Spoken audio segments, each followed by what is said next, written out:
How's it going, everyone? Want to give you guys a bit of a heads up on PlayStation Plus as the game reveals for the Essential lineup should be coming up tomorrow. However, if you guys haven't heard, one of those games have already been revealed, so we'll talk that as well. Dragon Ball Sparking Zero has gotten a brand new trailer along with the initial roster of characters. I am super excited for this game, to say the least. We'll talk about that. On top of that, Dragon Ball Z Kakarot, its third piece of DLC has been detailed for Season Pass 2. Kinda disappointed on it, but maybe they'll do a third Season Pass. I kinda think they will, so we'll talk that as well. Now, before we get into this video, I just want to ask you guys, please like this video and do leave a comment with your thoughts. It really does help out the channel a lot, and it is much appreciated.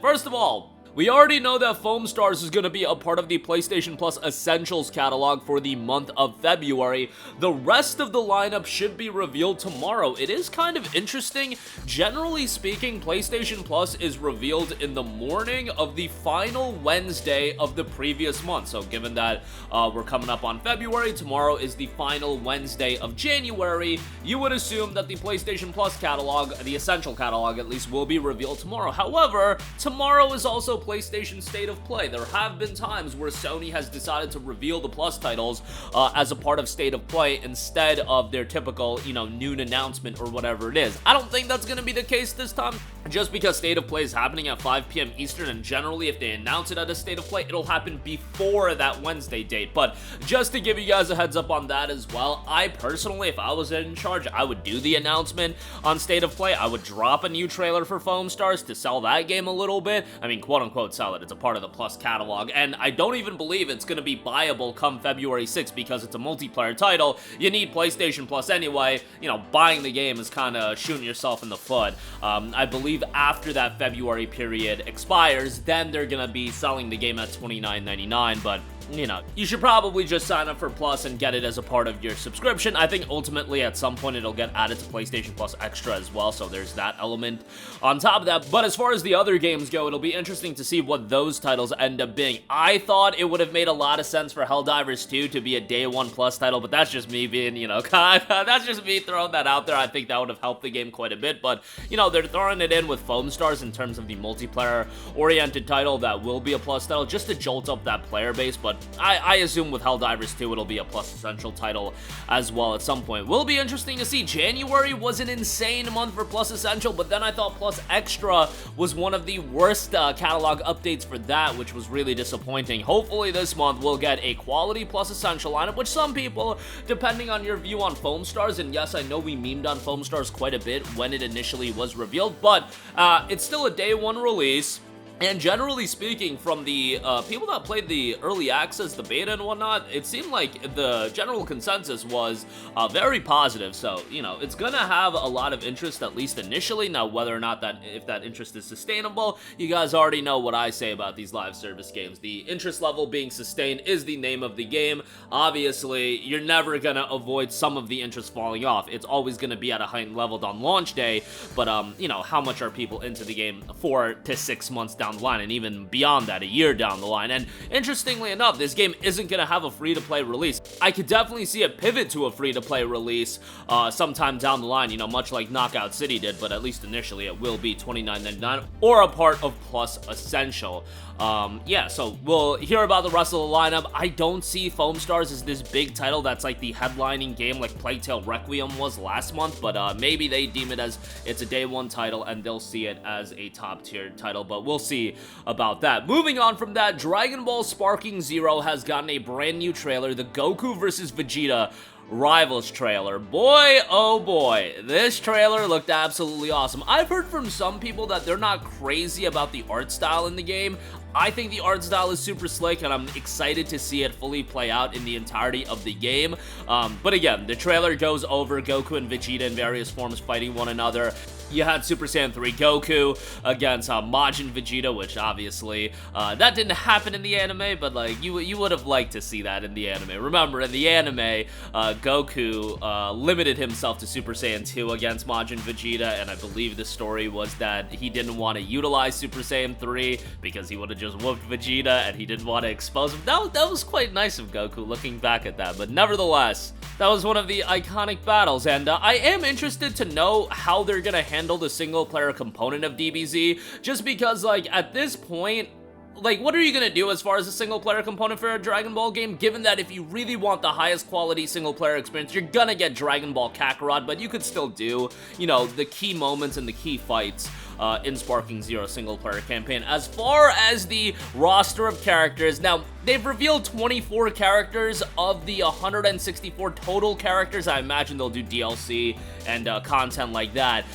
They do count the various forms as separate characters. If you guys play Tenkaichi, you will know this to be the case. They have a lot of characters that, let's be real, they're just kind of like in there for the sake of being in there and padding the roster count. It's like, how many forms of a character do I need where their finishing move is Super Explosive Wave? Like, that's not gonna do anything for me, but nonetheless, like, I swear, every time I saw a character in Tenkaichi have the move Super Explosive Wave, I'm like, bro, what are you doing? Just give it to Majin Vegeta's final explosion and let's call it a day, right? But nonetheless, we've got Goku from DBZ early, Goku Z mid, and then Goku from Z mid Super Saiyan, and then Goku DBZ end. I believe that's the Majin Buu arc.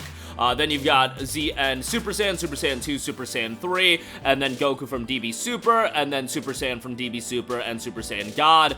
And then you have Goku Super Saiyan God Super Saiyan, and then Vegeta Z Scouter, Grade 8 Vegeta, Vegeta from Z early, Vegeta Z early Super Saiyan, Super Vegeta, which is the bulked up Vegeta, Vegeta Z end, and then Super Saiyan 1 and 2, Majin Vegeta, Vegeta from Super Saiyan, and then Vegeta Super, Super Saiyan, the Super Saiyan God, and Super Saiyan God Super Saiyan. So those are literally 24 characters, all from Vegeta and Goku forms. So yeah, that's like kind of wild to see. But yeah, what can you do? I guess they're just gonna spam Goku and Vegeta as characters. That's fine, honestly. Like, I don't really care. Like, I don't need that big of a roster. I get it, Tenkaichi was always pretty good about having a gigantic roster, but in this case, like, it's probably going to be the first in a line of games in this new Sparking era. I foresee this game doing incredibly well commercially, and you want to do sequels, you want to do DLC.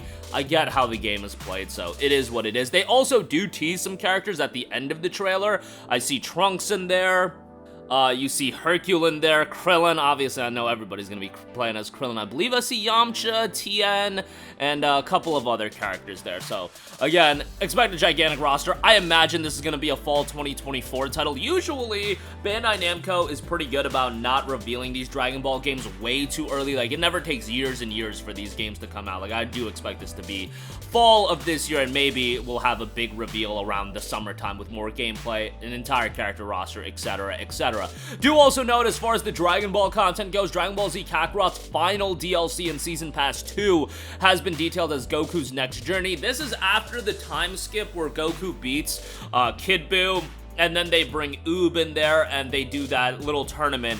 The wish of 10 years ago has now been granted. Goku meets Oob in Dragon Ball Z Kakarot's new downloadable content, Goku's Next Journey, coming in February 2024. Now, this hasn't been... They don't say anywhere that this is the final piece of DLC, so I'm expecting that they're gonna do a Season Pass 3, which is kind of crazy. They're really getting mileage out of DBZ Kakarot. But the game is great, so, you know, whatever. I was of the mindset that the third DLC should have been something with Broly. I get it that the Broly from the movies isn't a part of the DBZ canon. Maybe they don't want to add him in there, and you would have to do the DB Super Broly, and I don't know if you want to jump into that right away, but I feel like that's easy money as far as getting people excited. But if you want to get people excited about a potential Season Pass 3, I guess doing the Broly content there makes a lot of sense. So, for now, Goku's Next Journey will be the final piece of DLC for Season Pass 2, and if you have yet to pick up DBZ Kakarot, look, the game is great, but if it does, in fact, get another Season Pass, like, brothers, you guys have already waited, what, like 4 years? You might as well wait like another 2 years for the third Season Pass to come out, and then them wrapping it up in like a Super Ultimate Edition. But I'm just speculating about a potential Season Pass 3. They already have the Legendary Edition out right now, which is Dragon Ball Z Kakarot, the DLC Season Pass 1 and 2. Like, what are you gonna call it as far as another edition above the Legendary Edition? I guess you could just say Complete Edition, but nonetheless, that's gonna do it for me. Again, PlayStation Plus reveal should be happening tomorrow. Foam Stars, we already know, will be a part of the lineup on February 6th, that game's launch day. And then Dragon Ball Sparking Zero gets an awesome new trailer, the Goku and Vegeta rivalry trailer. We got 24 characters, and they're literally a bunch of Goku Vegeta forms. One of them gotta have some super explosive wave action. I guess Majin Vegeta obviously gonna have final explosion, but nonetheless. And then DBZ Kakarot, Goku's Next Journey, will be dropping in February as well, to throw in another big release in February. I guess big would be a little bit of a stretch, but another notable release in February. I guess Bandai Namco won't be publishing the Elden Ring DLC in February, but you will be getting the DBZ Kakarot DLC, am I right? But that'll do it for me. Let me know all of your thoughts in the comment section down below. Sound off there. Thank you for watching, and goodbye. Hey guys, we hope you enjoyed the video, and if you did, make sure to hit the subscribe button, and if you're already subscribed, do us a favor and hit the bell icon. This way you'll be notified whenever we post a new video. That's the best way to keep up with all of our uploads, and we usually try to upload 2 videos a day. And with the bell icon hit, you'll be notified whenever we do upload a video. As always, thanks for watching.